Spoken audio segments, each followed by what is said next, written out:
Bonjour Tendresse. Comment tu vas? Très bien, merci et toi? Ça va bien, merci. Est-ce que tu peux te présenter, s'il te plaît? Oui, bien sûr. Je m'appelle Samy, je suis expert comptable. Mhm. Dans le métier d'expertise comptable, j'ai deux vies. Voilà, une vie dans un cabinet à taille humaine, Ok, en accompagnant principalement des petites entreprises et des d'accord, moyennes entreprises, des TPE, PME. d'accord.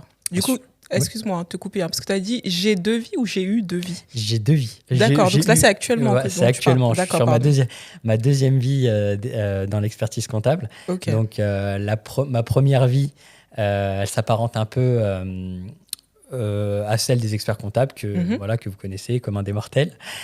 Donc, j'ai accompagné des structures de taille humaine mhm, dans leur développement, dans leur gestion quotidienne, mhm. notamment sur des missions traditionnelles. Donc, bien sûr, tenue de comptabilité, le juridique, le social, la paye, tout ce qui s'apparente à la paye. Mhm. Des missions aussi de commissariat aux comptes. Voilà. Et plus récemment, j'ai donné une autre tournure à ma carrière en travaillant différemment, toujours avec ma casquette d'expert comptable, Mhm. mais cette fois-ci plus dans l'accompagnement stratégique des entrepreneurs. D'accord. Ok, ok, très bien. Est-ce que du coup, tu peux nous détailler un petit peu quand tu dis l'accompagnement stratégique des entrepreneurs, qu'est-ce que ça comprend? Bien sûr. Eh bien, chaque entrepreneur donc, a des objectifs très particuliers, Mhm. a aussi donc, une vision donc, de sa stratégie, mais bien sûr de son patrimoine, son bilan, sa performance, c'est-à-dire son compte de résultats. Mhm. Mais par contre, il n'a pas toutes les compétences qu'un expert comptable comme moi peut avoir, Oui. notamment dans la vision long terme, moyen et long terme, dans sa gestion. Donc, quand je parle de stratégie, j'entends le pilotage stratégique, Mhm. tout ce qui est lié au financement, notamment les levées de fonds, D'accord. l'optimisation fiscale. Alors, levée de fonds, c'est-à-dire la recherche de levée de fonds, du coup? Tout à fait. Alors, Ok. levée de fonds, de financement, enfin, bien sûr, la levée de fonds fait partie intégrante du financement. Donc, je parle également des recherches de financement. D'accord. Et bien sûr, pérennisation de ce qu'on appelle son fonds de roulement. Son fonds de roulement qui lui permet de rouler, c'est vrai que ça porte bien son nom, de rouler, donc de mener à bien toutes ses activités en tant qu'entrepreneur. D'accord, ok. Donc ça veut dire que, en gros, là, c'est de l'accompagnement du conseil. Et toi, en fait, ce que tu fais, c'est que tu analyses, du coup, comment dire, toutes ses finances, entre guillemets, donc, comme tu disais, son patrimoine, etc., l'entreprise, ses chiffres. Et par rapport à tout ça, tu lui donnes des conseils. Tu lui dis, bon, peut-être que là, c'est le moment de lever des fonds. Pour lever des fonds, tu Tout à fait. dois faire ça. Je te conseille telle stratégie, etc. C'est ça? Tout à fait. Ok, Tout à ok, fait. ok, ok. Tu vois juste. Ok, très bien. Du coup, alors toi, à la base, donc l'ancienne entreprise où tu étais, donc c'était des missions d'expertise comptable classiques, donc il Plutôt n'y avait classique. pas vraiment d'accompagnement à ce moment-là, si je comprends bien. Et Alors, oui, tu comprends bien, mais je vais ok, apporter une nuance. Oui, ok. oui. Et ensuite, après, du coup, cette entreprise-là, elle est revendue pour que tu puisses te lancer donc dans l'accompagnement actuel. Qu'est-ce qui a fait que tu t'es dit, bon, là, c'est peut-être le moment de pousser et de rentrer un peu plus dans le détail? Alors, tout ce que tu dis est juste, mais je vais tout de même apporter une petite nuance. Mhm. Je m'explique. Bien sûr que je suis dans l'expertise comptable depuis plus de 15 ans maintenant. D'accord. Expert comptable depuis 7 ans. Ok. Donc, dans le cabinet dans lequel j'exerçais, Mhm.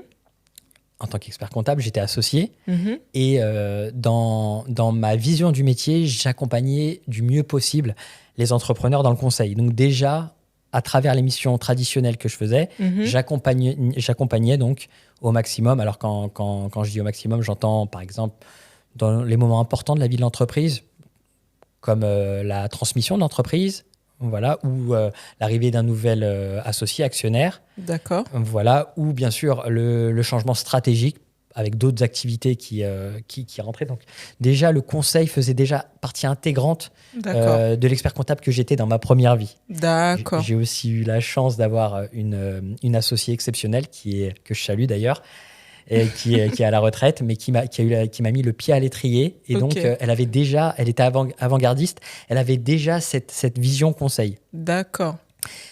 Et j'ai décidé, donc, après avoir une opportunité qui s'est présentée, bien sûr aussi, de céder ce cabinet pour avoir plus de flexibilité, pour pouvoir justement avoir des clients qui étaient plus réceptifs. Je cherchais aussi une clientèle qui était plus réceptive à l'accompagnement que je souhaitais donner. D'accord. Et c'est aussi pour ça donc que j'ai décidé d'évoluer différemment. Donc j'ai eu une expérience chez un big du consulting qui s'appelle Ernst & Young, qui m'a permis justement d'aller voir les grands comptes parce que j'étais dans un cabinet à taille humaine. Donc j'ai rejoint un big qui m'a permis justement de voir les grands comptes et l'optimisation fiscale par exemple à très grande échelle. D'accord. Ou l'implantation sur le territoire français, ou voilà, la gestion des activités à travers le monde, une vision mondiale très enrichissante. Mais ce que je recherchais, ce que je voulais retrouver surtout, c'était le contact humain. Et ça, c'est quelque chose qui a nourri mon expérience dans ma première vie, dans le cabinet Audiec, qui s'appelait Audiec, que je cherche actuellement à retrouver, bien sûr, en bénéficiant aussi de l'expérience grand compte. D'accord, ok, très bien. Et du coup... pour ceux qui ne connaissent pas le métier d'expert comptable, c'est quoi une journée type, par exemple ? Alors, l'expert comptable, qu'est-ce que c'est ? C'est un professionnel libéral, comme un avocat, on en a d'autres, des notaires, des avocats. On va dire qu'il n'a pas forcément de journée type, mais il y a quand même des éléments notables qui reviennent de manière récurrente dans sa carrière. Donc, bien sûr, tous ceux qui ont une société, qui ont dû déposer des comptes, savent qu'avec un expert comptable, c'est toujours plus simple. Donc, les arrêtés de compte, bien sûr, tout ce qui va avec, c'est-à-dire mon bilan, compte de résultats, le juridique, ce qu'on appelle la liasse fiscale, pour parler avec un peu plus de jargon et expertise. Donc, c'est ce qu'on appelle la liasse fiscale. Au quotidien, on gère aussi les déclarations de TVA de nos clients. Donc, ça arrive de manière très récurrente. Le social, je l'évoquais un petit peu avant, c'est-à-dire tout ce qui est lié aux déclarations et fiches de paye. D'accord. Et d'autres missions qui sont peut-être un peu moins récurrentes, mais des missions d'audit, de commissariat aux comptes. Et c'est ce qui nourrit nos journées. Donc il y a quand même... alors, notre journée type, on va dire qu'elle est quand même drivée par les obligations légales, le dépôt des comptes ou fiscales, c'est-à-dire par exemple la TVA ou d'autres taxes. Très bien. Ok, très bien. Et du coup, ça veut dire que dans ce cas-là, je pense que tu dois avoir une charge de travail très importante sur ces périodes-là. Mais après, du coup, le reste du temps, c'est donc du conseil et de l'accompagnement, c'est ça ? Donc de l'analyse financière et l'optimisation. Alors, c'est une bonne question. Alors, c'est sûr que tout ce que j'ai cité auparavant, ça se construit au fur et à mesure de l'année. D'accord. Bien évidemment, on ne peut pas se réveiller en décembre pour un expert comptable qui part de zéro. Donc, c'est un suivi. C'est un suivi donc, mensuel. Donc, bien sûr que ça génère quand même pas mal de production. Alors, là, c'est valable non seulement pour moi, mais pour les autres experts comptables.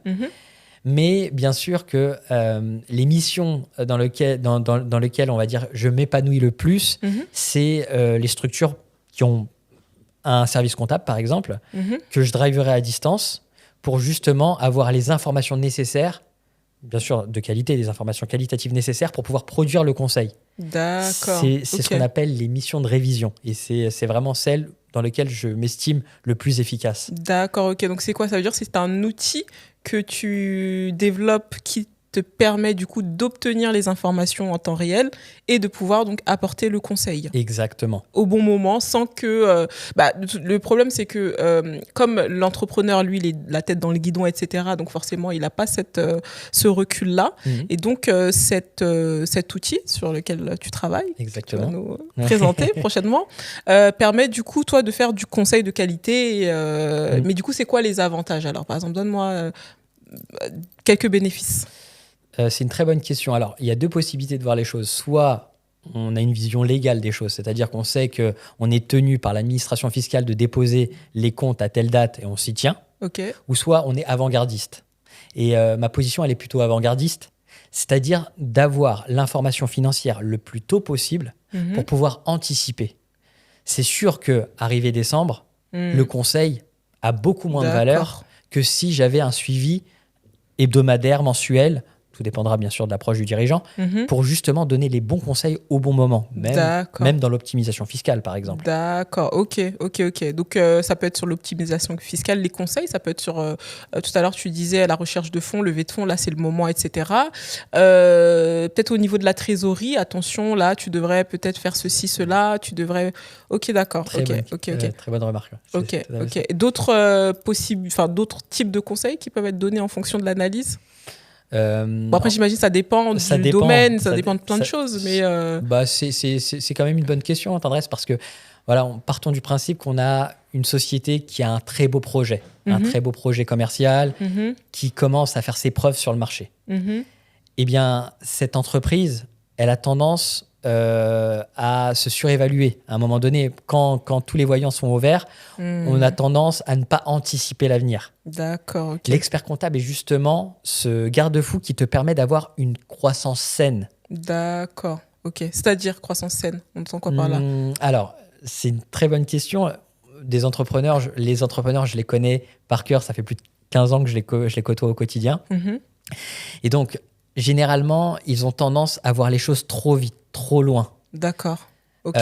On a des croissances qui sont nocives. Ça, c'est peut-être difficile à concevoir, mais il faut quand même prendre des contrats sur le marché, Mhm, augmenter son chiffre d'affaires. mhm. Si tout le reste est mal géré à côté, on peut vraiment avoir des soucis. Même dans la gestion de sa marge, par exemple. Juste dans la gestion de sa marge. D'accord, ok. Donc en fait, c'est-à-dire que là, dans ce cas que tu viens de me citer, la personne ne se rend pas compte que finalement, il y a des soucis au niveau de la rentabilité, c'est ça? Tout à fait. Ok, Tout à très fait. bien. Donc ça veut dire qu'elle a construit son prix peut-être sans être accompagnée. Et donc toi, tu te rends compte que, oulala, attention, peut-être faudrait revoir le prix, faudrait peut-être augmenter, c'est ça? Peut-être Alors, revoir certains investissements.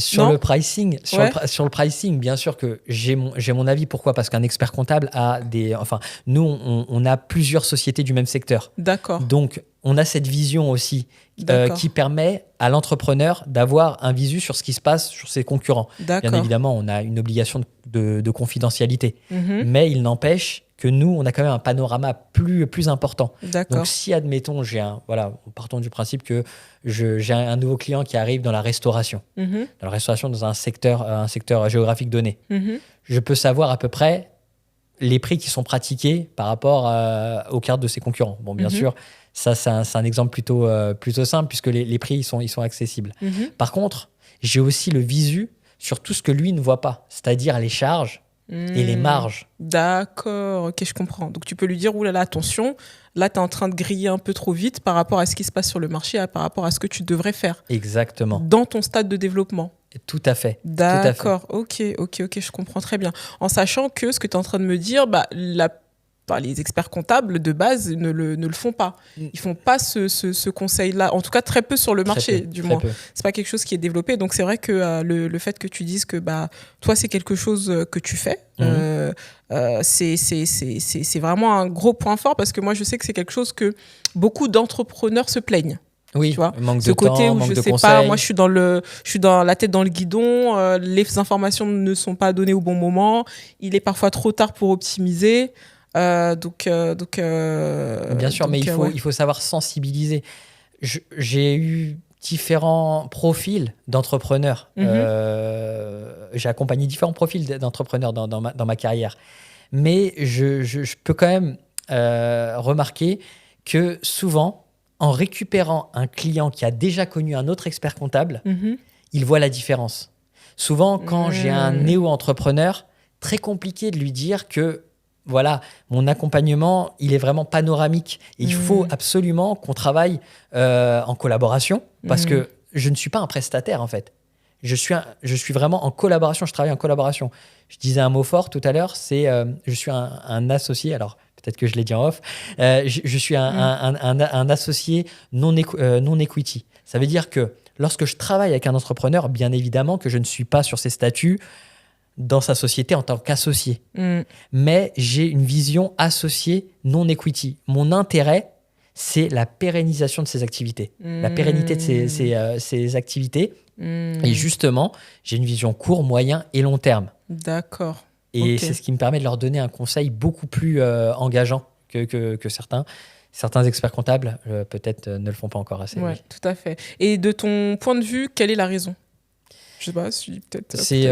Alors, c'est une très bonne question. Alors, l'expert comptable a un profil très, de compétences très large. Voilà. Le profil de compétences d'un expert comptable est très large. On voit différents aspects pendant nos études qui peuvent vraiment être soulignés, notamment en droit des sociétés, droit social, droit fiscal, comptabilité approfondie, bien évidemment. Mais ce qui est sûr, c'est que dans le cursus, si je devais remarquer un manque, c'est la manière stratégique d'apporter du conseil, de démontrer sa valeur, d'apporter de la valeur. Donc, finalement, dans la communication, même la communication de sa valeur, là, on parle vraiment de communication, un domaine qui est quand même que tu maîtrises beaucoup,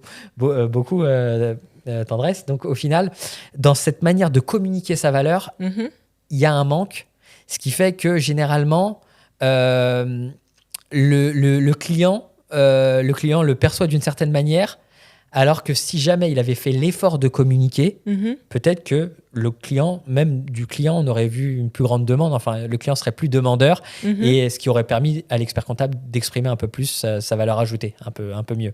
Donc, je pense que finalement, le gros souci, c'est la communication. C'est une communication. Alors, c'est vrai que j'ai cette facilité, mais tout le monde ne l'a pas. Mais c'est marrant ce que tu dis, parce que moi, je trouve que la communication, j'ai envie de te dire, en tout cas, ça c'est ce que je pense, ils ne la font pas forcément. Il y en a certains qui sont là juste pour te donner tes comptes, te faire le bilan, faire le point, etc. Exact. Ils ne sont pas là à t'envoyer des mails, à te dire attention ceci, attention cela, comme toi ce que tu fais. Donc, alors, c'est une très bonne remarque. Alors, si je pousse un peu plus loin le niveau d'analyse, parce que tu m'as fait une très bonne remarque, c'est que généralement, le client... Alors, on dit bon expert comptable ou mauvais expert comptable. Qu'est-ce qui fait que c'est un bon expert comptable ou un mauvais expert comptable? J'ai même envie de dire, ça vient aussi du client, il ne faut pas oublier. Le client, dans sa perception des choses, un expert comptable, comment il le perçoit? Alors, bien sûr qu'il y a un effort de communication à faire de la part d'expert comptable, mais il y a aussi le client qui arrive dans le cabinet et qui cherche un prix. Il faut savoir que le client qui cherche un prix, déjà, c'est un mauvais signal donné à son expert comptable. D'accord. L'expert comptable vend de l'expertise, bien sûr, mais il vend du temps. Donc, si tu lui donnes pas, bien sûr, la juste valeur de ce qu'il est susceptible de t'apporter, bien évidemment, il fera ses diligences minimales, c'est-à-dire faire ses déclarations. D'accord, ok, je comprends. Alors, pourquoi le choix du statut il est décisif? Est-ce que tu peux nous citer un peu les avantages, les inconvénients des différents statuts, les risques, comment faire les bons choix sans rentrer dans le détail, évidemment, parce que c'est pas voilà. Mais est-ce que tu peux nous dire pourquoi c'est important de faire le bon choix? Il est important à plusieurs niveaux. C'est une bonne question encore une fois, mais il est vraiment important à plusieurs niveaux. Alors, on va rappeler rapidement ce que c'est qu'une société. Une société, c'est une structure économique qui permet d'avoir un objet social, donc un objectif économique sur au moins un moyen terme, voire à long terme, dans laquelle des associés peuvent se réunir et conclure un contrat pour avancer ensemble. Alors, ce contrat implique deux choses: un apport numéraire d'argent et un engagement dans la vie sociale de la société. Donc, ce qui est important de souligner, c'est que cette société donc, est régie par ses statuts. Ces statuts, c'est les règles de vie de la société. Donc, il faut savoir déjà que le choix du statut entre, par exemple, SARL, SAS ou SNC, par exemple, prenons une troisième structure, ou SA, eh bien, est important dans la réglementation interne de la vie de la structure. Donc ça, c'est la première raison, Tendresse, c'est une raison qui est juridique. D'accord. La deuxième, elle est importante vis-à-vis de la rémunération des mandataires sociaux, des dirigeants, des associés. D'accord. Donc déjà, dans cette manière de voir les choses, il faut absolument avoir cet aspect fiscal dans le choix du statut. D'accord. Et bien sûr, la loi permet des choses, par exemple dans une SAS, qu'elle ne permet pas dans une SARL, qui sont finalement deux structures qui sont des structures commerciales. Bien évidemment, si l'objet est plutôt civil, notamment dans la gestion d'un patrimoine immobilier, on orientera bien sûr le client sur une société civile immobilière, mais pas que. Selon ses objectifs, il pourra être également conseillé d'ouvrir une SAS pour des objectifs immobiliers, pour un objet social immobilier. Ok. Oui, Donc ça veut dire, pour récapituler, c'est lié à la rémunération et c'est lié aux règles de vie du coup exactement. de l'activité. Et à l'objet social, il y a certaines activités qui ne peuvent être exercées que selon un certain type de structure. Par exemple, les bars tabac sont obligatoirement en SNC. D'accord. La Ok. responsabilité, une dernière chose très importante pour ceux qui s'engagent et qui sont en train de monter leur structure, c'est important que vous sachiez que la responsabilité des associés est différente selon le type de structure qu'on monte. Si c'est une SAS, une SARL ou une SNC par exemple. Elle est D'accord. beaucoup plus engageante par exemple dans une SNC. D'accord. Responsabilité, c'est quoi, pénal? Pas forcément. La D'accord. responsabilité vis-à-vis des tiers, dans la responsabilité financière, des engagements de la société vis-à-vis des tiers. Donc concrètement, ça veut dire quoi? C'est-à-dire que dans une SNC, si jamais tu as des dettes exigibles, ils peuvent se retourner sur ton patrimoine personnel, D'accord. comme si Ok. tu étais entrepreneur individuel. D'accord. Sans Ok. Ok. Ok. Mm. Très bien. Mais d'ailleurs, petite question par rapport à l'entreprise individuelle. Aujourd'hui, justement, on peut quand même se retourner Sur, ouais, sur tes dettes. C'était pas alors, logiquement, aboli. alors là, il y a une possibilité de limiter la responsabilité dans une entreprise individuelle, ce Mhm. qui s'appelle l'EIRL, Ouais. entreprise individuelle à responsabilité limitée, Mhm. mais ce n'aura jamais autant d'impact que si on ouvre une SARL avec une société, donc une boîte à part, une D'accord. personne morale. Faut pas oublier une chose, c'est qu'une entreprise individuelle n'est pas une personne morale. C'est une Hmm. personne physique qui agit de manière individuelle, d'où le nom entreprise individuelle. Donc bien évidemment, cette possibilité, je crois qu'elle date de 2012, Hmm. de limiter une partie de son patrimoine aux objectifs donc, de son entreprise, c'est-à-dire épargner une partie de son patrimoine en cas bien sûr de mauvaise, de mauvaise situation, de dette, Hmm. eh bien, elle est quand même très limitée vis-à-vis de la SARL, où on a vraiment une responsabilité limitée à l'apport qu'on fait à la société au départ. Donc, un D'accord. entrepreneur qui se lance en SARL avec un associé, et chacun des associés apporterait 1000 et 1000, Mhm. c'est-à-dire qu'ils ne seront responsables que à hauteur de ce qu'ils ont apporté, c'est-à-dire 1000 et 1000. Ce D'accord. n'est pas le cas pour une EURL. Ok, très bien. Du coup, depuis toutes ces années, je pense que tu as rencontré pas mal de porteurs de projets. Quelles sont les erreurs les plus couramment commises? C'est une très bonne question, encore une fois. Alors, c'est des bonnes questions parce qu'elles me permettent comment dire, d'exprimer tout le conseil que j'apporte au quotidien aux entrepreneurs. Mhm. Alors, le cycle de vie de la société, euh, comment dire, drive un peu le conseil que je donne aux entrepreneurs. Hmm. On va parler par exemple de l'entrepreneur qui débute dans son activité. Généralement, les premières erreurs qu'il fait, c'est dans la gestion de la trésorerie. La gestion de la trésorerie, c'est le nerf de la guerre, peu importe que tu sois au début, au milieu ou à la fin de ta société. Mais dans la gestion de la trésorerie, il faut savoir vraiment que ça assure ce qu'on appelle le fonds de roulement, le besoin en fonds de roulement de ta structure. Donc, concrètement, un entrepreneur qui a un beau projet, qui a des clients, mais qui n'a pas la possibilité d'assurer ce fonds de roulement qui te permet justement de financer tes activités avant de pouvoir toucher l'argent de tes clients, pour parler, Mhm. pour parler de manière très imagée aux gens qui nous écoutent. Mhm. Donc, si jamais il n'arrive pas à gérer cette trésorerie pour pouvoir avancer dans son projet tout en le finançant avant d'avoir le Hmm. retour, Ouais, eh bien, c'est un souci majeur. d'accord. Ok, ok.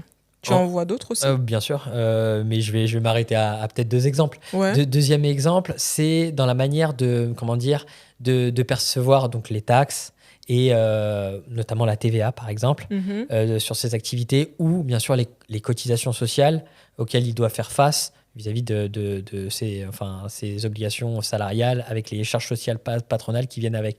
Généralement, dans la gestion, dans la gestion, il faut savoir que bien sûr la masse salariale peut fluctuer.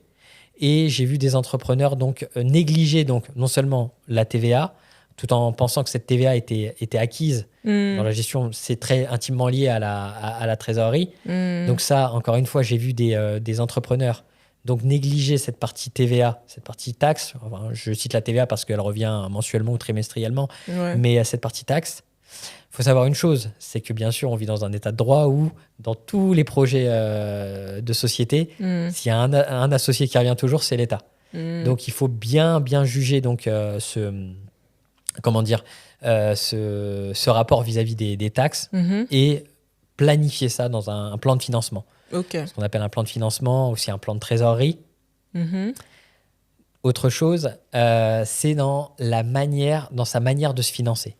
L'entrepreneur donc a tendance à négliger différentes possibilités de financement selon son activité et malheureusement il peut s'endetter, c'est la dette, hein, toujours intimement liée à la trésorerie. Et peut-être une dernière erreur, mais qui mérite quand même d'être soulignée. Oui, c'est quoi le problème du coup de s'endetter là sur son activité? Alors dans des crédits, dans des crédits qui ne sont pas toujours utilisés de manière optimale. D'accord. Donc finalement, très simplement, il y a différentes manières de récupérer de la trésorerie. Bien sûr, le financement bancaire, ça c'est largement connu, mais il y a aussi d'autres possibilités, d'autres manières de gérer aussi ces règlements clients. Ça, c'est peut-être ce que j'évoquerai un peu plus tard dans notre interview. Mais dans cette manière de gérer les règlements clients qui fait qu'il peut pérenniser donc sa structure, sa trésorerie. Finalement, je le répéterai peut-être jamais assez, le nerf de la guerre est la gestion de la trésorerie. Mais cette gestion de trésorerie est liée à différentes strates, dont bien sûr, on en a parlé, le fiscal, mais également le mode de financement. Donc, j'ai vu des entrepreneurs négliger certaines manières de se financer en pensant que la bonne manière était toujours celle qu'ils utilisaient depuis le début et finalement perdre des chances de réussir. Pas passer même à côté d'un contrat où il fallait un peu plus d'investissement pour se présenter face à un tel client, tel contrat, telle situation. D'accord, ok. Donc, c'est-à-dire que toi, tu préconises quoi? Tu préconises de faire des crédits, c'est ça que tu Pas forcément. Il y a d'autres manières de se financer. D'accord. J'ai des tas d'exemples. Si tu veux, je peux t'en citer un. Dernièrement, il y a peut-être un an, je discute avec un client qui est, pour le coup, assez déçu de son expert comptable par manque de conseils. Et la première chose qu'il me dit en rentrant dans le bureau, c'est je suis un très bon commercial. On travaille en famille. Mon frère est un très bon technicien. C'est des vendeurs de climatisation. Donc, ils font installation jusqu'à l'installation. Il m'a dit, j'ai des contrats dans toute l'Europe et l'activité est florissante si on s'arrête uniquement donc, aux résultats qu'on génère. Ce qui est spécial, c'est que quand je regarde ma trésorerie, j'ai l'impression que rien ne va. Et en fait, ce client qui me décrit sa problématique, en me décrivant sa problématique, moi, je fais un Google Trad dans ma tête en tant qu'expert comptable. Je comprends qu'en vérité, le véritable problème est la gestion de son fonds de roulement, son besoin en fonds de roulement, vis-à-vis des crédits des échéanciers qu'il donne à ses clients, vis-à-vis de sa possibilité à générer du cash pour pouvoir réinvestir, retravailler avec d'autres clients. Donc là, finalement, j'avais affaire à un entrepreneur. Finalement, il m'a rejoint et ça se passe beaucoup mieux depuis. J'avais affaire à un entrepreneur qui avait un problème de gestion de son besoin en fonds de roulement.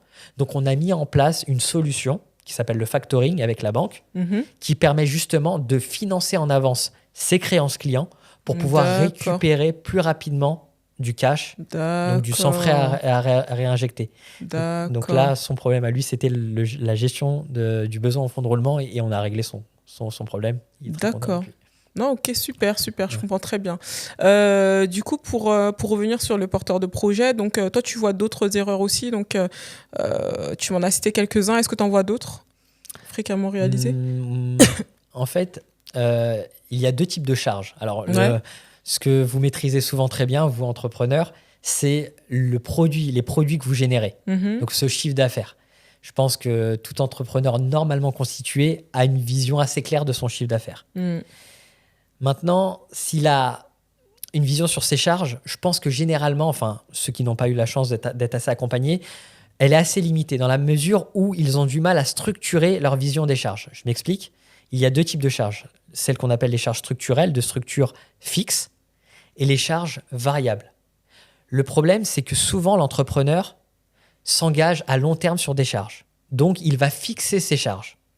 Ce qui fait qu'il a une flexibilité trop peu importante quand la situation se renverse et que le chiffre d'affaires est moins présent. Mhm. C'est ce qui s'appelle donc le seuil de rentabilité. Il a du mal à assurer ce qu'on appelle son seuil de rentabilité. Mhm.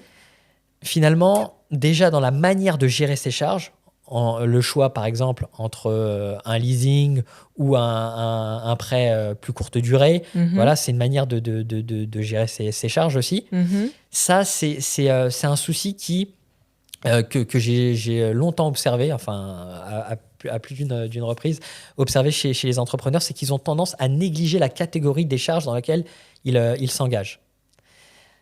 Et ça, finalement, quand on regarde les grandes structures qui se sont effondrées, Mhm. il y en a aussi. Généralement, on a tendance à parler de Tesla, on a tendance à parler de Netflix ou tout ce qui a réussi. Mhm. Mais il ne faut pas oublier qu'il y a même des grandes entreprises qui se sont crachées à cause de ça, dans la mauvaise gestion donc de leur compte de résultat, plus particulièrement de la partie charge de leur compte de résultat. On a un modèle qui aurait pu exploser qui s'appelle WeWork, par exemple. C'est un modèle de coworking Mhm. qui était vraiment très intéressant c'était le BNB du coworking en fait. Tout à fait. Je savais même pas que ça s'était fermé. Eh bien, écoute, en tout cas, ce qui est sûr, c'est que la licorne qu'on avait pendant plusieurs années Mhm. n'est plus du tout au niveau licorne et elle a été totalement déclassée. D'accord. Et ce qui est sûr, c'est que elle est en phase d'extinction. Voilà, Ah ouais, d'accord. d'extinction. Après, Ok. j'irai bien sûr vérifier sur la fin de sa vie, mais ce qui est sûr, c'est que cette licorne qui aurait pu exploser a mal géré son compte de résultat, notamment ses charges, Mhm.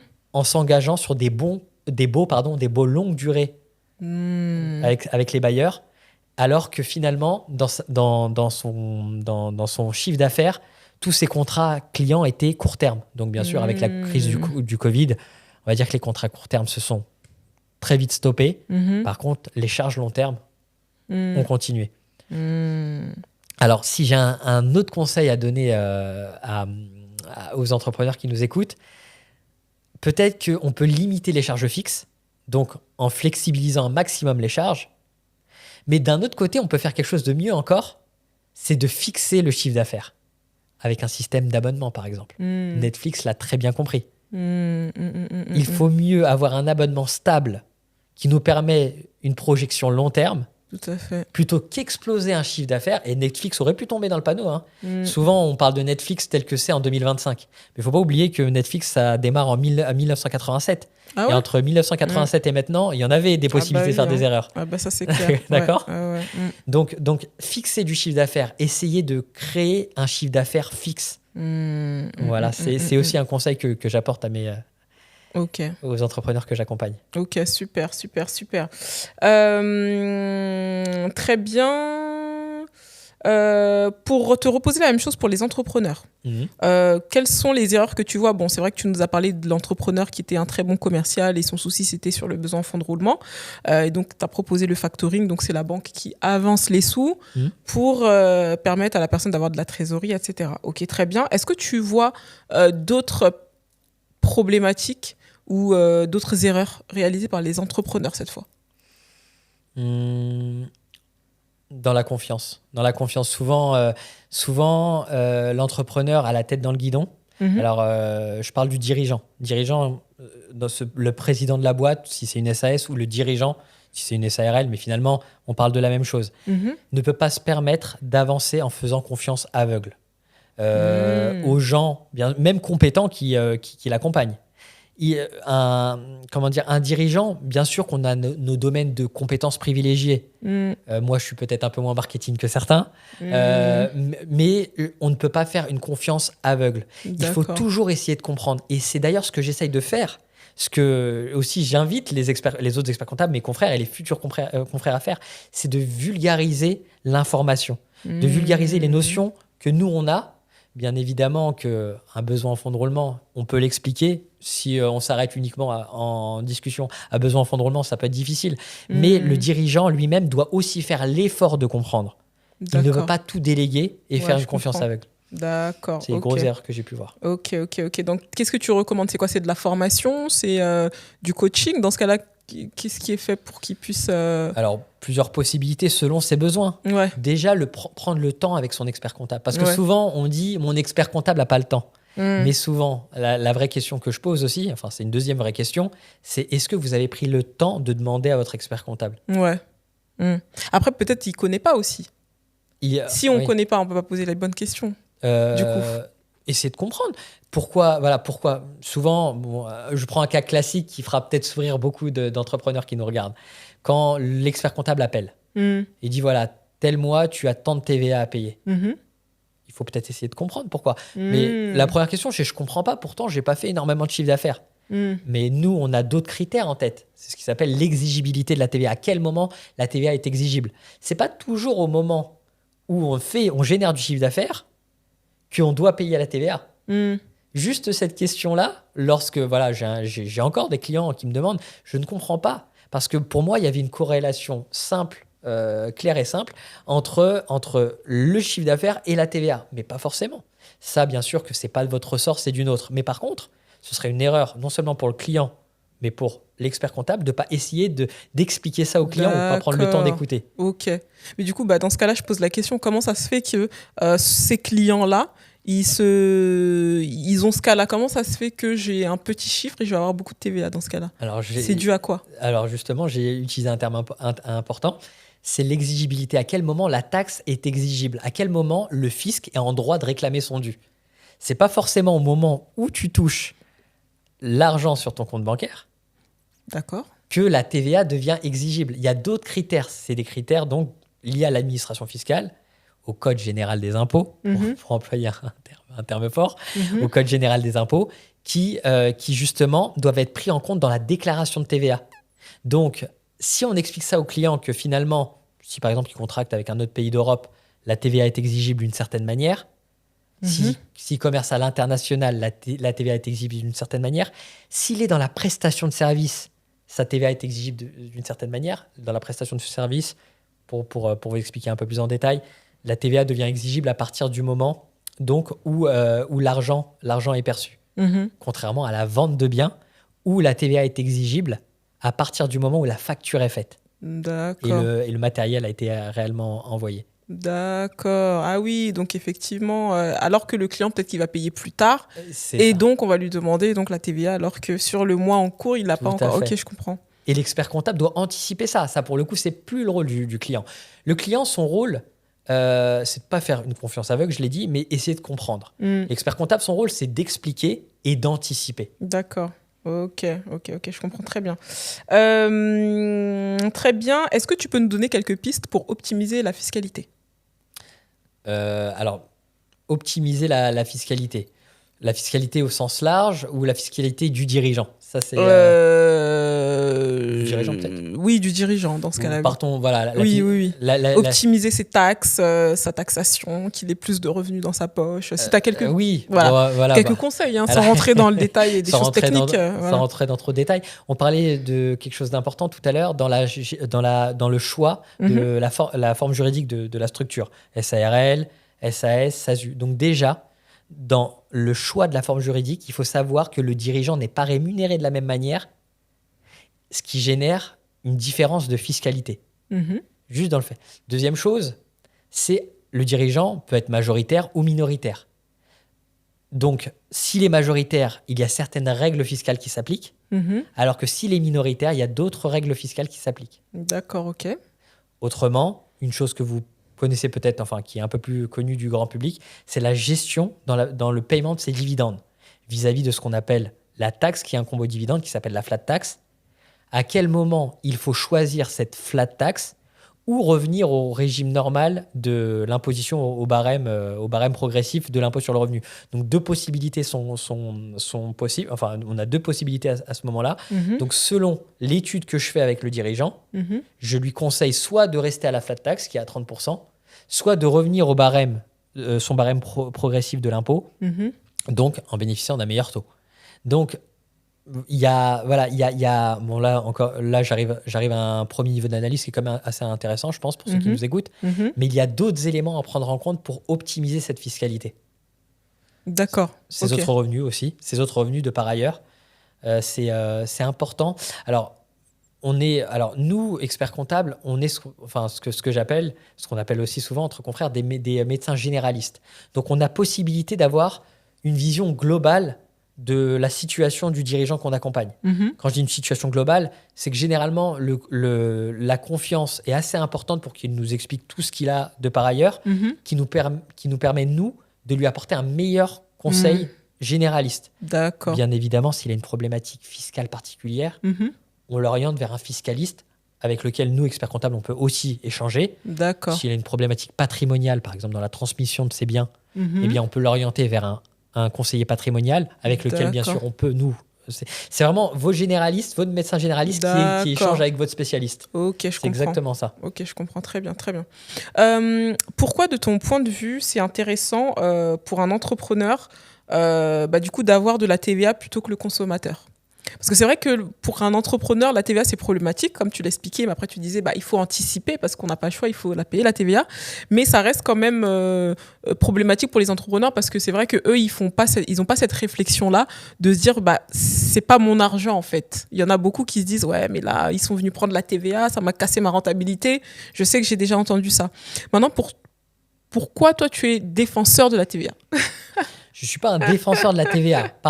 Par contre, j'ai la possibilité d'expliquer aux entrepreneurs une chose qui va leur permettre de mieux voir les choses, justement, de mieux visualiser la situation. La TVA est problématique pour une seule catégorie d'agents économiques, c'est les particuliers. Pourquoi ? Parce que quand je suis particulier, moi-même, tous les soirs, quand j'achète ma baguette de pain, je paye de la TVA, mais cette TVA, elle ne sera jamais récupérée. Je l'ai véritablement payée. Qu'est-ce qui fait la différence entre le particulier que je viens de citer et le professionnel en entreprise, en structure, en société? En structure, il a la possibilité de récupérer la TVA qu'il a avancée en payant ses charges. Donc, bien évidemment, si je vends un matériel à 1 000 € avec 200 € de TVA et qu'en contrepartie, j'ai acheté ce matériel 600 € avec 120 € de TVA, bien, je pourrais déduire des 200 € la TVA que j'ai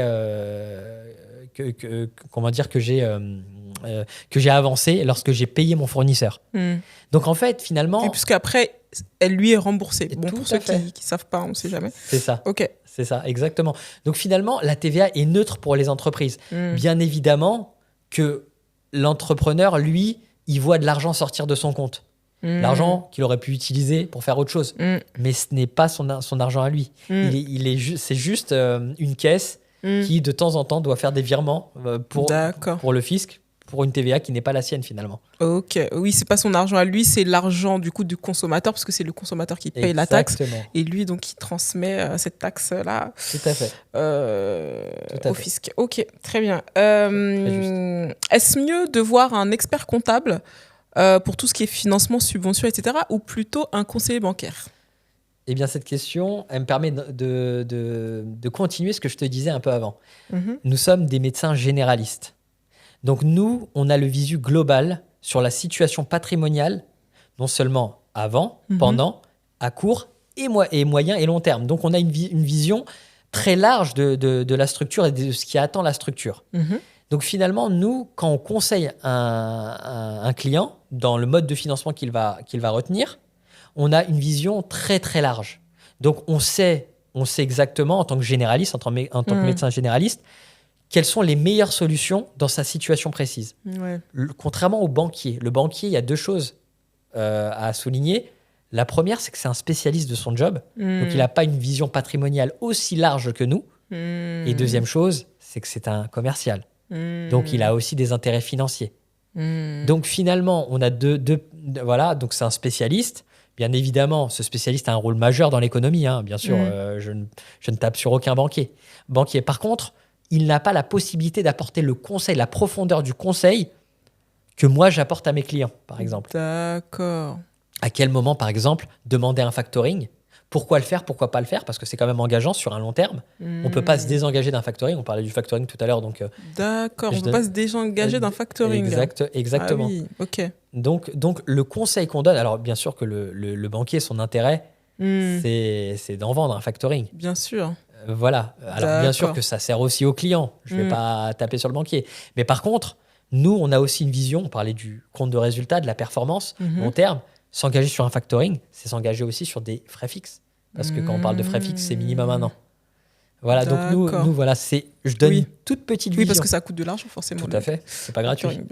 Bien évidemment. D'accord, ok, très bien.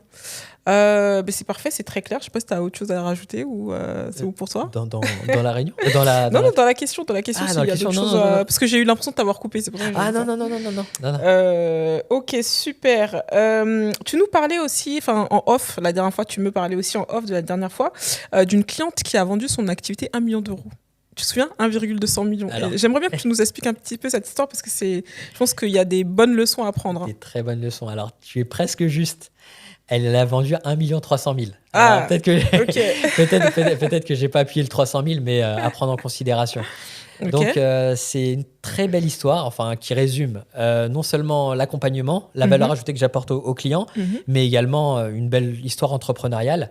Alors, c'est une dame qui, la quarantaine passée, dans les années 90, se lance dans une activité qui existe très peu en France, c'est le conseil pour les grandes industries pharmaceutiques. Dans les produits de beauté et de luxe. Donc, finalement, c'est L'Oréal, c'est Nuxe, et puis je passe, Biogarance, et puis je passerai toutes les marques que vous connaissez. Donc, elle se lance dans ce conseil. Donc, ce qu'elle va faire, c'est qu'elle va étudier ce qui marche sur les autres marchés pour les ramener sur le territoire français, pour les tester et les commercialiser sur le territoire français, grâce à ses conseils et ses études. D'accord. C'est que la particularité fait que cette activité est très peu développée, non seulement dans les années 90, 2000 encore, et là, encore trop peu à mon sens. Donc, c'est vraiment une activité de niche, ce conseil-là, aux grandes industries pharma. D'accord. Elle se lance dedans, donc ça marche très bien. Alors, elle aurait pu faire des erreurs qu'elle a évitées. Elle s'est aussi détachée de certains associés. Voilà. C'est un storytelling qu'elle pourrait faire qui est vraiment très intéressant, mais qui l'a mené loin. Donc, elle réussit très bien, mais je crois que c'était aux alentours de 2020, c'est un chiffre rond. 2020, elle me dit, tout doucement, je vois l'heure de la retraite approcher, je pense que je n'ai plus les mêmes forces. La seule chose, c'est que j'ai l'impression que cette boîte, le jour où je partirai, elle est accrochée à moi. Donc, le jour où je pars, eh bien, elle part avec moi. Donc, je ferme la clé, je ferme la porte et puis c'est terminé. Je lui dis, ce serait dommage quand même de ne pas essayer de la vendre parce que c'est quand même une belle structure, très saine, avec pas mal de collaborateurs. Et donc, je lui dis que ce serait bien de penser à la vendre. Et elle est convaincue. Alors, elle fait partie de ce profil d'entrepreneur que je juge un peu très prudente. Très prudente, donc elle est sûre que ce n'est pas possible. Ce qui s'est passé, il s'est passé tout le contraire. Donc, elle a une offre de rachat par l'intermédiaire d'un professionnel facilitant donc les acquisitions de structures. Donc, elle se rapproche donc de la personne intéressée et on a un professionnel qu'on appellera le facilitateur qui facilite donc la transaction. Et on lui a proposé 700 000 euros. 700 000 euros. Donc, elle vient me voir, elle est extrêmement heureuse. Elle sait elle est plus proche de la fin que du début de sa carrière. Donc, forcément, elle se dit que c'est une possibilité en or. Elle me dit, donc on m'a proposé 700 000 euros. On m'a proposé donc, un premier paiement là, un deuxième paiement là. Donc là, j'ai vraiment l'impression que je peux la vendre assez rapidement. Les investisseurs sont très intéressés. Je lui dis quand même que ce serait dommage de ne pas procéder à une évaluation de sa structure. Parce que maintenant, alors on y est, maintenant on y est. On est pile poil dans le conseil. On est dans le conseil. Il y a peut-être quelques mois auparavant, elle me disait que c'était pas possible. Là, elle a une offre et là, à ce moment-là, je lui dis c'est le moment. C'est le moment. Il faut vraiment qu'on évalue la structure. Donc, je me rapproche de ce facilitateur. Je dis lui, c'est peut-être le spécialiste. On l'appellera le spécialiste de son domaine. Moi, je suis le généraliste, donc je suis en mesure de tout comprendre de ce qu'il m'explique dans sa manière d'accompagner sa cliente pour acquérir la structure. Donc déjà, dans sa manière de me présenter les choses, je comprends en tant qu'expert comptable qu'il y a une grande injustice vis-à-vis de ma cliente. Je vais directement droit au but. La modalité d'acquisition était injuste dans la mesure où sa cliente acquérait une partie des parts sociales sans aucun effort dans la gestion, à un prix relativement accessible qui lui permet de rentrer facilement pour ensuite toucher des dividendes sur la trésorerie. Elle avait un paquet de trésorerie, donc un paquet. Donc toucher des dividendes pour ensuite acquérir la deuxième partie du capital qu'elle voulait acquérir, donc la suite de la structure. Ok, donc finalement c'est comme si elle payait avec cet argent-là, donc elle lui rendait son argent. Aussi simple que ça. Simple que ça. C'est l'escroquerie, ça. C'est ce qu'on appelle une escroquerie. Mais une escroquerie légale. Une escroquerie légale parce que finalement, lorsque on accepte de faire rentrer quelqu'un en départ, c'est un contrat de particulier, j'ai envie de dire. Donc finalement, c'est une escroquerie légale. D'accord. Donc finalement, je retourne voir ma cliente qui était enthousiaste. Et là, alors ma manière, je suis obligé de dire la vérité au client. Je ne peux pas lui faire plaisir quand je lui explique les choses. Je lui explique. On se met donc 1h30 dans une salle de réunion, elle et moi, et je prends le temps qu'il faut pour tout lui expliquer. Les modalités d'acquisition. Et je lui dis que mes premières estimations de la structure vis-à-vis du prix, enfin, elles sont largement au-dessus du prix qu'il lui a proposé. Donc, deuxième chose, c'était aussi de lui dire que sa structure, si on l'évaluait uniquement sur la situation nette, c'est-à-dire son bilan, pour faciliter la vie aux entrepreneurs qui nous regardent, si on regardait uniquement son bilan, son actif net, il était déjà au-dessus donc de l'offre qui lui était la proposition. Donc au final, je lui explique ça. Finalement, après un peu de réflexion, elle comprend qu'il ne faut pas sauter, sur cette opportunité, mais ce n'est pas terminé. Donc elle renonce. Dans ces moments-là, bien sûr que l'expert comptable prend des honoraires. C'est la juste rémunération de la valeur ajoutée qu'il apporte. Bien sûr. Mais lorsqu'on prend le temps d'expliquer à un client que tous les efforts qu'elle a consentis, on parle de 20 ans, 20 ans où elle a donné peut-être des week-ends, où elle a sacrifié du temps avec ses enfants. C'est sûr. Pour reprendre ses mots, elle me dit souvent, je ne les ai pas vus grandir, mes enfants. Voilà. Donc on parle d'une personne qui a tout donné dans sa structure, qui a aussi donné des salaires à des gens, qui a fait grandir des gens. Donc nous, on ne peut pas prendre cette situation à la légère.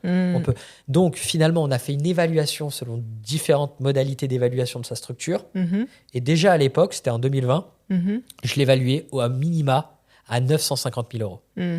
Plus proche du million, entre 950 000 et 1 million d'euros. Donc je lui ai expliqué les choses. Elle a renoncé à la vendre. Entre-temps, j'ai cédé la structure au DIEC, le cabinet dans lequel je pratiquais mon métier. Et finalement, il y a quelques mois de ça, elle m'appelle et elle me dit que elle a cédé. Elle a cédé, d'ailleurs, elle est toujours avec mon confrère qui a repris, à qui j'ai vendu ma structure. Et elle me dit qu'elle a cédé, mais qu'elle voulait absolument m'appeler parce qu'elle a vendu 1 300 000 avec le feu vert de mon confrère, que je salue au passage, qui a repris au DIEC. Donc là, ce qui est génial, c'est que là, elle part à la retraite totalement.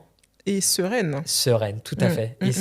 Et quand on participe à ce genre de storytelling, c'est son storytelling, c'est pas le mien. Bien sûr, c'est clair. Mais on est des acteurs, et on est des acteurs importants. Bien sûr, mais carrément. On évite des erreurs très importantes. Très graves, parce que là, quand même, c'est du haut niveau d'escroquerie. Donc non, super. Escroquerie légale, je les appelle. Les facilitateurs. C'est toujours ceux qui nous écoutent, méfiez-vous des facilitateurs. Ah, les facilitateurs, ok, c'est noté. Ils facilitent leurs propres intérêts, surtout. Bon, très bien. Comment trouver le bon expert comptable, de ton point de vue ? Est-ce que tu as des recommandations Alors, sur quel choix on se base ? Le bon expert comptable. Alors, nous sommes experts comptables. Ça veut dire qu'on a le bac plus 8, on a fait des études très poussées et, comme je le dis, on a un champ de compétences assez diversifié qu'on doit mettre régulièrement à jour pour accompagner les clients. Donc, en termes de compétences, j'ai envie de dire que même si on a nos domaines de compétences privilégiés, on est tous à peu près pareils, experts comptables. D'accord. On est des experts comptables inscrits à l'ordre. Donc déjà, niveau compétences, on est des experts dans notre domaine. Ce qui va faire la différence entre le bon et le moins bon, c'est celui qui aura le temps à prendre avec vous pour vous conseiller. D'accord. Le temps de vous accompagner, le temps de s'impliquer. Et j'ai envie de dire, ça vient aussi de vous. Parce qu'un bon expert comptable, c'est une collaboration. Il faut voir ça comme une collaboration. Nous ne sommes pas des prestataires, on collabore. On est des associés, comme si on était des associés de votre structure et on travaille sans droit sur les dividendes, bien sûr. Au moment du versement des dividendes, on n'est plus là. mais ce qui est sûr, c'est qu'il faut aussi prendre le temps avec son expert comptable. Il y a aussi ce qu'on appelle... Alors, le contrat qu'on a avec notre client, il est aussi... alors, il porte un terme, il est intuitu personnel. Ça veut dire qu'il y a une relation de confiance importante qui s'installe. Allez aussi avec l'expert comptable avec lequel vous êtes en confiance. Avec lequel vous êtes en confiance. Voilà, qui a su prendre le temps, qui a su vous expliquer, qui a su s'intéresser et aussi qui a su, surtout et avant toute chose, qui a su écouter. Parce qu'avant de conseiller, il faut que je prenne le temps. Il y a des séances où je ne fais qu'écouter mon client. Avant de donner un conseil, c'est un conseil généraliste. Je dois avoir le visu surtout. C'est comme votre généraliste qui vous fait parler. Comment ça se passe? Est-ce que vraiment tu n'as pas de stress au travail actuellement? Est-ce que ton médicament, tu l'as vraiment pris tous les jours ce mois-ci? Est-ce que il va vous faire parler justement pour vous donner les meilleurs conseils? Donc, un expert comptable qui a le temps. On vend du temps, on vend de l'expertise. Ça, l'expertise, on l'a. On l'a avec ou sans temps. Par contre, celui qui arrive à allier expertise et le temps qu'il pourra vous accorder, et bien sûr la confiance qui va avec, eh bien, c'est lui le bon expert comptable. D'accord. Ok, très bien. Est-ce que tu peux nous parler du coup du DSCG Perfect, etc., de tous les projets que tu as là? DSCG Perfect, c'est vraiment un projet qui me tient au cœur. Alors, tout à l'heure, je disais que j'ai 2 vies dans mon métier. J'ai même envie de dire que j'ai presque 3 vies. En fait, l'enseignement fait partie intégrante de ma personnalité. J'ai toujours cette soif d'apprendre aux gens. Si ce n'est pas un client, c'est bien sûr aux professionnels de mon secteur, c'est-à-dire l'expertise comptable. Et j'accompagne actuellement, à travers DSCG Perfect, des professionnels qui veulent devenir experts comptables, qui sont au diplôme juste avant l'expertise comptable, très important, qui s'appelle DSCG. Ce diplôme supérieur de comptabilité et de gestion, c'est probablement pour certains le plus difficile qu'on a à passer avant de devenir expert comptable. Donc, mon enseignement, c'est plus qu'un enseignement, c'est une méthodologie à part entière. C'est ce que j'appelle la HIT pédagogie. C'est-à-dire HIT, c'est Height, Efficiency, Accelerated Training. Donc, HIT pédagogie, donc, qui permet d'acquérir les compétences nécessaires pour l'examen en un temps record. Un temps record, comment? En se focus uniquement sur ce que l'examinateur il attend sur la copie d'examen. D'accord. Donc, finalement, on va dire que j'ai eu cette capacité tout au long de mes études, c'est d'être autodidacte et de m'intéresser uniquement à ce que l'examinateur il attendait de moi sur la copie. Pourquoi? Parce que sinon, on a des bouquins énormes à emmagasiner. Malheureusement, beaucoup d'erreurs sont faites par les étudiants qui repassent les épreuves année après année, qui repassent ces épreuves et finalement s'épuisent sur le diplôme parce qu'ils ont du mal à visualiser ce que l'examinateur il attend sur la copie. Et à travers DSCG Perfect, ce qui fait le lien avec ce que je te disais juste avant, Tendresse, c'est que j'explique aux candidats que j'accompagne que ce qui va faire notre différence, c'est le conseil qu'on apporte aux clients. C'est notre manière d'accompagner. C'est pas uniquement les chiffres qu'on aligne, c'est pas uniquement les déclarations qu'on produit, c'est notre manière d'accompagner un projet dans sa globalité. Faire grandir un projet. Et quand le candidat que j'accompagne le comprend, ça lui donne même plus de force dans ses études. Et c'est exactement ça que je les appelle les experts comptables 3.0. Alors certains, pourquoi? Parce qu'il y a déjà certains qui s'appellent 2.0, ceux qui digitalisent. Voilà, il y a beaucoup de gens qui digitalisent le métier, donc ils s'appellent les experts comptables 2.0. Moi, j'appelle ça les 3.0. C'est revoir également notre accompagnement, notre rôle, le conseil qu'on apporte au quotidien. Et donc ça, c'est vraiment, mon lifestyle d'expert comptable avec lequel je vis mon métier et que j'essaye de transmettre donc aux candidats que j'accompagne. D'accord, ok, super. Donc finalement, tu formes les experts comptables de demain pour qu'ils puissent accompagner, faire vraiment du conseil et qui permettra du coup de pérenniser tout simplement les entreprises françaises, etc., quoi. Exactement. Donc Exactement. ça, c'est ton leitmotiv. C'est le leitmotiv et c'est l'efficacité. Okay. Alors, HIT, je t'ai parlé de la HIT pédagogie. C'est vraiment une méthode qui est focus sur l'essentiel. le client, quand il rentre dans notre bureau, faut pas oublier, qu'est-ce que c'est qu'un entrepreneur? On le rappellera jamais assez. C'est quelqu'un qui se lève avec sa boîte, qui mange avec sa boîte, qui s'endort avec sa boîte, des fois qui rêve avec sa boîte, qui part en vacances avec sa boîte. C'est son bébé. Donc, on a une grande responsabilité. Et nous, on a des grandes compétences. Maintenant, on doit aussi, faire l'effort d'accompagner l'entrepreneur comme il se doit, parce que finalement, il donne une grande partie de sa vie dedans. Bien sûr. Et il donnera encore une grande partie de sa vie dedans. Donc, pour éviter les erreurs de demain, il faut absolument prendre le temps d'utiliser toutes les compétences qu'on a acquises pendant nos études et de manière très ciblée et très stratégique. C'est pour ça qu'on va directement à l'essentiel sur ce que l'examinateur il attend, si je parle du candidat qui prépare l'examen. Mais c'est exactement ce que je leur dis. Je leur dis que quand j'ai un client qui se présente à moi... Il attend ça aussi. Il attend ça, exactement. Et je leur dis souvent, je fais même le lien, je dis, sur la copie d'examen, l'examinateur, c'est votre client. Sur une copie d'examen, il veut pas que je lui fasse une démonstration exhaustive de ce que c'est que l'intégration fiscale. Voilà, il veut surtout que je lui explique pourquoi, dans notre cas de figure, il fallait utiliser cette intégration fiscale pour justement faire gagner des sous à tout le groupe, à l'entrepreneur, mais à tout le groupe. Voilà, c'est un exemple très simple que, voilà, pour visualiser ce que je veux te dire, Tendresse. Non, c'était très, très, très clair. Très clair. Ouais. Ok, super. Est-ce que tu peux nous dire où est-ce qu'on peut te retrouver, etc. Comment faire appel à tes services? Bien sûr. Je suis très présent sur les réseaux professionnels LinkedIn. LinkedIn, donc on a beaucoup de clients et beaucoup de professionnels de l'expertise comptable. Et très prochainement, je compte introduire TikTok parce que TikTok, super. Je pense que c'est aujourd'hui TikTok, c'est ce qui était YouTube il y a 10-15 ans. Finalement, je trouve que ça va droit au but, hein, c'est très très efficace. Alors bien sûr avec ses pour et ses contre, ça ne fera jamais l'unanimité, mais je trouve que dans la manière de communiquer, le message peut passer très vite aussi sur TikTok. Et très prochainement, donc je compte partager mon expérience professionnelle et mes services sur TikTok également. Donc expert comptable 3.0 tout à fait. Jusqu'au bout. Ok, super. Du coup, merci beaucoup Samy, c'était vraiment très très très intéressant. J'espère que vous avez aimé aussi. Pour information, jusqu'au 6 avril, il y a moins 80% sur les formations pour créer, lancer et développer son entreprise ou développer son entreprise et doubler son chiffre d'affaires. Donc, n'hésitez pas tout simplement à découvrir toutes les informations. En dessous de cette vidéo, je vous dis à très bientôt. Merci Samy. Merci beaucoup Tendresse. Merci d'avoir visionné cette vidéo. À bientôt. Bye. À bientôt.